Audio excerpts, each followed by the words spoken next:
దేశంలో మోడీ ప్రభుత్వం మళ్లీ అధికారంలోకి వస్తే ముస్లింల రిజర్వేషన్లు రద్దు చేస్తారని ఎమ్మెల్సీ జీవన్ రెడ్డి ఆరోపించారు.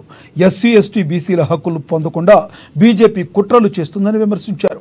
ఆర్థిక వెనుకబాటుతనం అనే నెపంతో ఈడబ్ల్యూఎస్ రిజర్వేషన్లు తీసుకొస్తున్నారని మండిపడ్డారు. దేశంలో ఎస్సీ 15%, ఎస్టీ 10%, బలహీన వర్గాలు 50% ఉన్నాయని, మిగిలిన 25 హిందువులు ముస్లింలు ఉన్నారని జీవన్ రెడ్డి వివరించారు. Similarly, he is getting reservation benefit under EWS scheme to the Muslims also. ఇక్కడ గమనించాల్సింది రిజర్వేషన్ కేటగిరీ అంటే ఎవరు?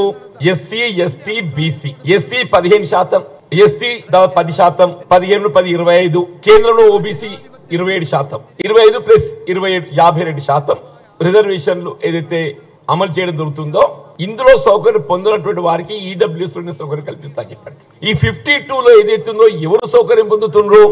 ఎస్సీ 15% పొందుతున్నారు, ఎస్టీ 10% పొందుతున్నారు. ఇవాళ బలహీన వర్గాలు దాదాపు 50% ఉంటారు. బలహీన వర్గాలు అంటే 15 + 20, 10, 25 + 50, 75% పోను. మిగిలిందంతా కేవలం 25%. ఆ 25లో ఎవరు వస్తున్నారు? Those are not getting reservation of Hindu and also Muslim. అంటే ఏంటి? ఆ మిగిలిన 25%లో ఇవాళ